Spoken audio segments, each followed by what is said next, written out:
યુગના ધર્મ પ્રવર્તાનું સ્થાનનું.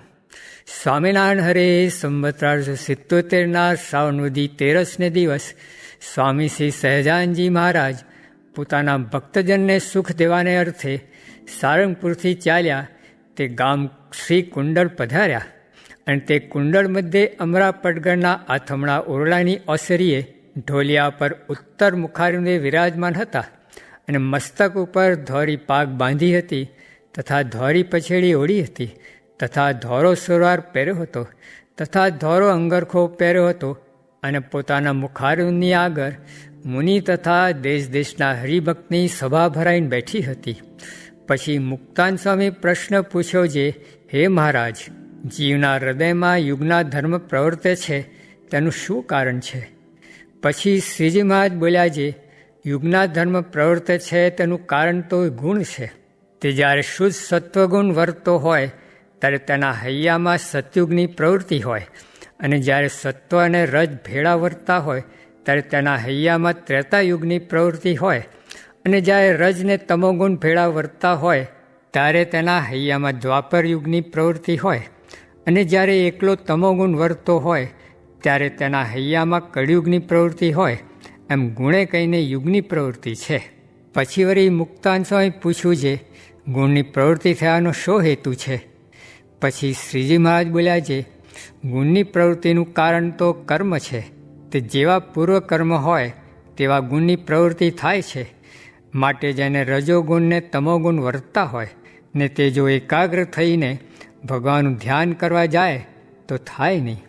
માટે એવાને તો આત્મનિષ્ઠાનું બળ રાખવું અને ભગવાનના મહિમાનું બળ રાખવું ને એમ સમજવું જે હું તો આત્મા છું, તે મારે વિશે માયાકૃત ઉપાધિ હોય નહીં ને હું તો ગુણાતીત છું અને ભગવાનનો મહિમા એમ વિચારો જે અજામેળ મહાપાપી હતો ને દીકરાને યોગે નારાયણ એવું નામ લીધું તે સર્વ પાપથી છૂટીને પરમપદને પામ્યો.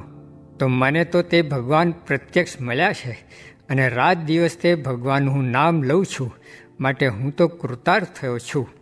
એવી રીતે વિચારીને આનંદમાં રહેવું. પણ જેને તમોગુણ ને રજોગુણ વર્તતા હોય તેને ધ્યાન ધારણાને અર્થે આગ્રહ કરવો નહીં અને જેવું બની આવે તેવું ભજન સ્મરણ કરવું ને દેહે કહીને ભગવાનની તથા સંતની પરિચર્યા શ્રદ્ધાએ સહિત કરવી ને પોતપોતાના ધર્મમાં રહેવું ને પોતાને પૂરણ કામ માનવું. પછી વળી મુક્તાન સ્વામી પૂછ્યું છે, જેને તામસી કર્મ ઘણા હોય તેના હૈયામાં કળિયુગ વર્તે તે કોઈ ઉપાય ટળે કે ના ટળે? પછી શ્રીજી મહારાજ બોલ્યા છે, જો એને સંત તથા પરમેશ્વરના વચનને વિશે અતિશય શ્રદ્ધા હોય ને અતિ દ્રઢ વિશ્વાસ હોય તો ગમે તેવા તામસી કર્મ હોય પણ તેનો નાશ થઈ જાય અને કળિયુગના ધર્મ મટીને સતયુગના ધર્મ હોય તે વર્તે. માટે અતિ સાચે ભાવે કહીને સત્સંગ કરે તો તેને કોઈ જાતનો દોષ હૈયામાં રહે નહીં અને દેહ છતાં જ ભ્રમરૂપ થઈ જાય. પછી સ્વયં પ્રકાશાન સ્વામીએ પૂછ્યું છે, સ્થાન તે કેને કહીએ?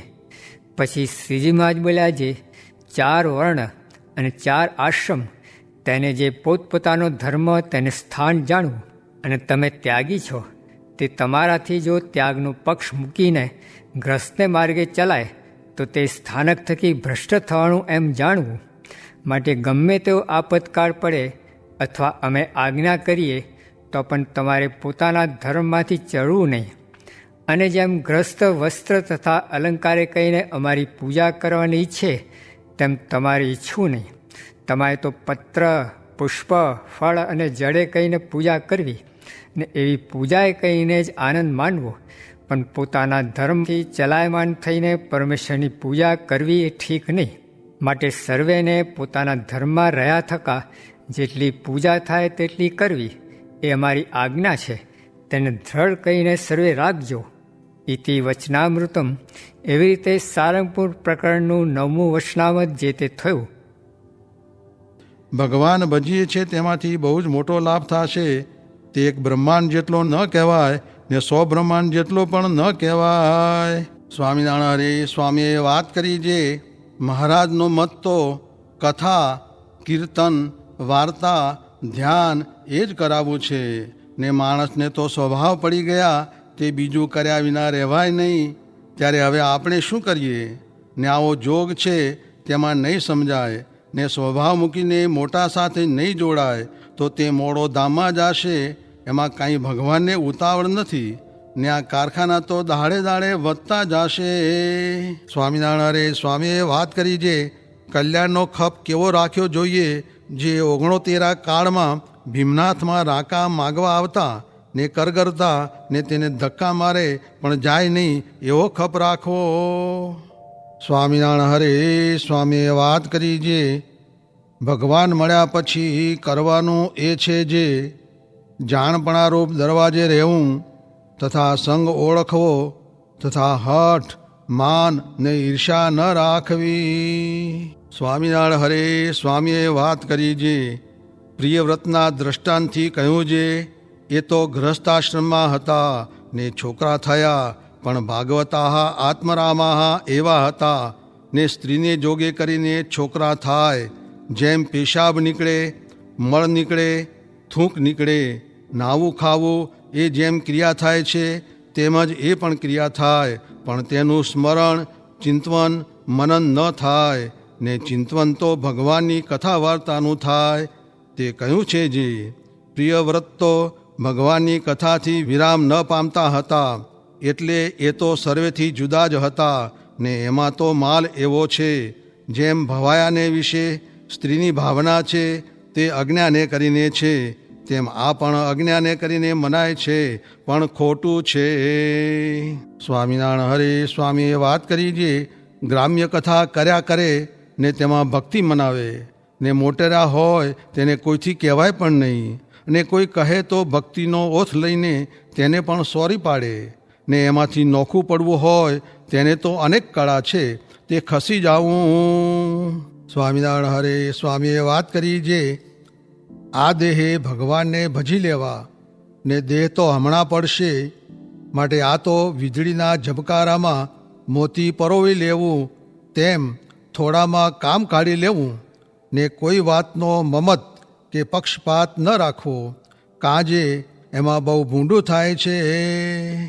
સ્વામિનારાયણ હરે સ્વામીએ વાત કરી જે સ્વામી કહે બેઠકે ઓળખાય છે તે મહારાજ પણ પૂછતા કે આ સાધુ કોની પાસે બેસે છે ને આ કોની પાસે બેસે છે એમ નામ લઈને પૂછે. પછી જે જેની પાસે બેસતા હોય તેના નામ લઈ દેખાડે ત્યારે તેઓ કોકનો સંગ ન કરવા જોગ હોય ને સારો સાધુ એની પાસે બેસે છે એમ જાણે ત્યારે કહેશે જે પંડિતો સારા છે પણ સાધુ ઓળખતા આવડતું નથી એમ કહેતા. માટે આ સંગમાં ભેદ દેખાડ્યો અને ઉત્તમ સંગ કરવો ને નરસાની તો સોબત જ ન કરવી. સ્વામિનારાયણ હરે સ્વામીએ વાત કરી જે અમે કોઈ દિવસ દશોંદ વિષોંદ કાઢવાની વાત સૌ કહે છે જે કરો તો પણ નથી કરી પણ આજ કહું છું જે દશોંદ વિષોંદ કાઢશો તેને ખાવા મળશે નહીં કાઢે તે દુબળા રહેશે. એમ કહીને દાજીબાઈને કહ્યું જે હવે મોટા થયા તે ધર્મવેરો કાઢવા માંડો. સ્વામિનારાયણ હરે સ્વામીએ વાત કરી જે એવા જે પ્રત્યક્ષ શ્રી સહજાન સ્વામી પરબ્રહ્મ પરમ કારુણિક તેમની મૂર્તિના 2 ચરણારવિંદથી લઈને મસ્તક સુધી સર્વે અંગને પૃથક પૃથક ધારીને એકાંત સ્થળને વિશે બેસીને ઇન્દ્રિયો મન પ્રાણ તેનો પ્રત્યાહાર કરીને પૂર્વાપર રાત્રિને વિશે અતિ દ્રઢ મતીએ કરીને અતિ દ્રઢ ચિત્તે કરીને અતિશય સ્થિર થઈને યોગી તેણે શ્રીહરિનો ધ્યાન કરવું ને કામાર્ત તસ્કર નટ વ્યસની ને દ્વેષી એ સર્વે પોતપોતાના વિષયને વિશે જેમ તત્પર થઈને મંડ્યા છે તેમ મુનિ જે તે શ્રીહરિની મૂર્તિ ધારવાને વિશે અતિ હર્ષેયુક્ત છે મન જેનું એવો થકો તત્પર થઈને મંડે ને સાધ્વી ચકોર શલભ મચ્છ ચકવા ચકવી ને બપૈયા એ જેમ પોતપોતાના વિષયમાં નિમગ્ન છે તેમ યોગી જે તે શ્રીહરિની મૂર્તિમાં અતિશય આનંદ થકો નિમગ્ન રહે ને સમુદ્ર મંથન કરવાને સમયે દેવ દાનવ મનમાં વિશ્વાસ રાખીને મંડ્યા હતા તેમ યોગીએ મનમાં દ્રઢ વિશ્વાસ રાખીને ભગવાનની મૂર્તિ ધારવાને નિત્ય નવો અધ્યાસ રાખવો ને રસાસ્વાદ, નિદ્રા, હિંસા ને વિક્ષેપ એ ધ્યાનમાં વિરોધી છે. તેનો ત્યાગ કરે ત્યારે ધ્યાન થાય, નહીં તો ન થાય.